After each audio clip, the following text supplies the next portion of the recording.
Indonesia lolos ke putaran final sebagai juara grup F tim asuhan Indra Safri yang mengemas 2 kemenangan dan sekali imbang dari 3 laga dan unggul selisih gol atas Yaman di klasemen dan akhirnya Indonesia lolos. Halo guys, apa kabar semuanya? Saya lagi selamat untuk timnas. Nah, secara performa kita lihat pemain nomor punggung 9 itu sudah menampilkan performa yang dibutuhkan Jens Raven di timnas Indonesia, khususnya saat menghadapi lawan yang sulit seperti Thailand dan Yaman. Lalu atribut ini semakin lengkap karena penyerang berpostur tinggi ini punya kelincahan main cerdas dalam membuka ruang. Dalam hal bertahan, Raven juga cukup aktif, membantu tim saat dibutuhkan. Tapi, walau menang, timnas U20 tidak lepas dari kritikan, dan ini penting. Kenapa? Karena kita semua tahu dalam pertandingan sepertinya Raven hanya bekerja sendiri. Raven lagi, dan lagi-lagi Raven. Permainan lini tengah juga kurang, permainan juga terlihat kurang begitu kreativitasnya, passing juga kurang. Bagaimana jika tidak ada Raven? Apakah Indonesia akan lolos kualifikasi U20 2025 di Tiongkok mendatang? Bagaimana menurut kalian? Dan ini juga ramai dikomentari oleh para supporter bola yang senang dan gembira tentunya U20 lolos kualifikasi, tapi tentunya tidak lepas dari kritikan untuk membangun. Iya.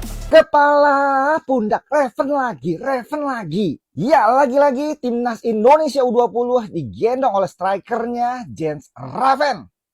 Kemarin timnas Indonesia berhasil menahan imbang Yaman dan lolos menjadi wakil dari grup F untuk ke Piala Asia 2025 di China tahun depan. Ya, pencapaian ini harus disyukuri, benar. Alhamdulillah, akhirnya timnas Indonesia lolos lagi ke Piala Asia. Setelah sebelumnya senior lolos ke 2027, sekarang U20 lolos ke 2025.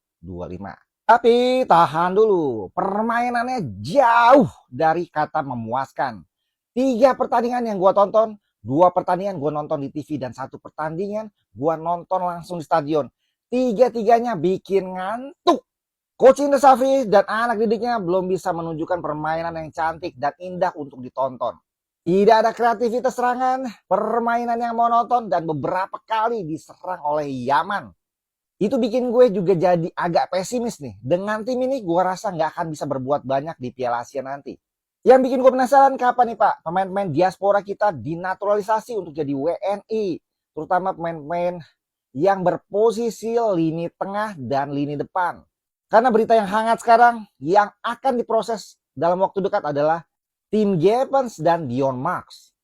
Tim Gepens kita tahu posisinya adalah sebelah kiri atau bek kiri. Dimana di situ ada Donitri Pamungkas yang bermain di 3 pertandingan terakhir kemarin cukup baik.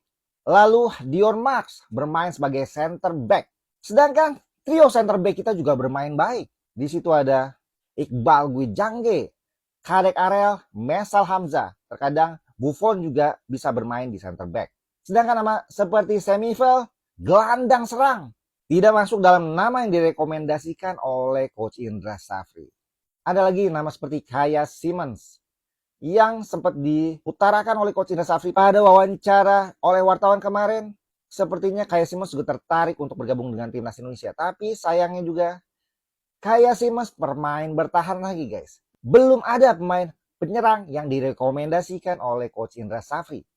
Sebetulnya ada satu nama, Mauresmo Hinoke, yang direkomendasikan oleh Coach Indra Safri. Tapi sayang, seperti yang sama-sama kita tahu bahwa Mauresmo tidak eligible karena merupakan keturunan keempat, yaitu buyutnya yang berdarah Indonesia. Ya, semoga aja ada tambahan pemain-pemain diaspora yang lebih baik dari skuad yang kita punya sekarang. Supaya kita dapat bersaing lebih ketat lagi nanti di tahun depan di China 2025. Supaya nggak kejadian lagi nih, kepala pundak Raven lagi. Komentarnya sikat. Gue kira udah ada perubahan.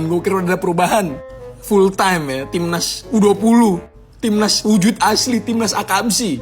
Asuhan Coach Fahri berhasil menyudahi pertandingan melawan Yaman dengan skor imbang 1-1. Poin positifnya adalah kita lolos ke Piala Asia boy sebagai juara grup. Tapi jujur ini adalah sebuah alarm besar. Gua pribadi, permainan dari timnas U20 sangat tidak meyakinkan. Kalau kalian tidak setuju, silahkan, itu hak kalian. Mari kita bahas-bahas tipis-tipis pertandingannya. Coach Safri turun dengan line up 3-5-2.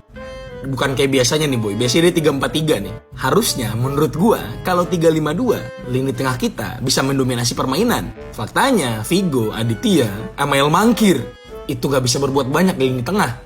Artinya apa? Kita butuh semivel, Coach Safri. Tolong. Jangan anti diaspora Pak, tolong. Dengan permainan yang sangat tidak bervisi seperti ini, apakah kita bisa berbicara banyak di Asia, boy? Dan gol tunggal dari seorang Jens Raven di babak pertama, di mana Doi itu nggak dapat banyak peluang, tapi dia bisa menunjukkan insting seorang striker. Keren sih dia cara nutup bolanya, balik badannya. Dan pertandingan ini itu ditonton secara langsung oleh Sintayong dan juga JJ. Mungkin Sintayong pengen ngeliat Raven secara langsung, boy. Fun fact guys, fun fact. Gue kan tadi kan reaction ya sama Mas Farhan ya, di pertandingan yang sangat membosankan ini. Dan live gue itu ditonton sama JJ. Gue kira awalnya JJ bohongan, boy. Ternyata JJ beneran, JJ asli. Coba lo bayangkan, berarti kan emang lebih seru nontonin gue dibanding nonton pertandingannya. Asli jujur ya, ini harus jadi bahan evaluasi nih. Terutama buat Pak Erick Thohir, karena kalau misalnya bola kita mau maju di level Asia, gak bisa begini terus, boy. Ingat, ini grup di atas kertas, harusnya kita bisa menang mudah semuanya. Gak perlu kesulitan seperti ini. Di atas kertas, Timor Leste, Yaman, sama Maladewa itu di bawah kita. But it's okay, semangat berproses Timnas U20 dan juga Coach Sapri. Semoga berbenah, Pak. Terima kasih, boy. Jangan lupa di follow untuk update Timnas selanjutnya. Bye.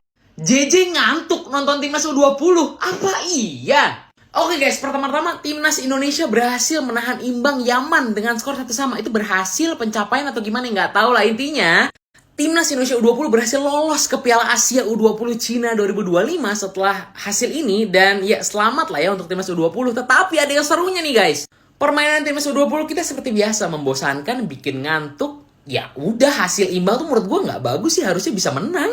Agak kasihan ya STY yang nonton pertandingan secara langsung tapi ngantuk. Pastinya JJ, translatornya juga ngantuk. Kenapa gue bisa bilang JJ ngantuk? Gue tadi live reaction bareng sama si Arul nih ya kan, Arul Lik Ang ya kan. Dan JJ nonton live reaction kita. Nggak percaya ini JJ beneran.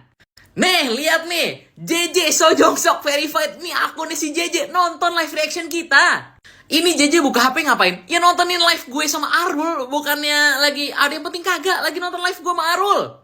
Muka Coach STY lagi kesel lihat permainan Timnas U20. Si JJ malah nontonin gue sama Arul. Mana si JJ pakai acara ketawa lagi bener-bener. Apa nextnya gue sama Arul ajak JJ ngonten bareng kali ya, J? Mau nggak, J? Dah. Sekali lagi selamat dah buat Timnas U20. Let's go, yuk kita komen. Let's go! Di Super STY pantau permainan langsung untuk senior, salah satunya adalah Raven. Menanggapi hal ini, Coach Sintayong berkomentar, meskipun tampil impresif dan mencolok di dua kompetisi yang telah dilewati bersama timnas kelompok umur, Sintayong menilai Jens Raven ini masih perlu meningkatkan kualitas untuk bisa masuk ke tim senior. Karena Sintayong menyebut saat ini Jens Raven masih belum bisa masuk ke skuad timnas, apalagi saat menghadapi nanti yang sedang berlaga di babak kualifikasi babak ketiga Piala Dunia 2026 ini. Segitu saja masih sangat kurang, masih dibutuhkan power lebih dan daya berjuang. Kalau begitu saja tidak akan pas masuk ke timnas senior, ucap Sintayong. Bagaimana menurut kalian? Silahkan berkomentar. Sampai jumpa di video selanjutnya. Bye-bye. Ulangan pertanyaan yang saya jawabnya tetap konsisten. Biarkan buah itu matang di pohonnya dulu. Bisa kan diterjemahkan itu. Saya pikir saya dan Coach Sin akan selalu diskusi tentang bagaimana tim nasional 20 dan pemain-pemainnya, apakah ada yang bisa direkrut ke U23 atau ke senior. Ya untuk saya itu tergantung kualitas para pemain. Ya kalau dia kualitas ya kita senang-senang saja dia bisa bermain di senior.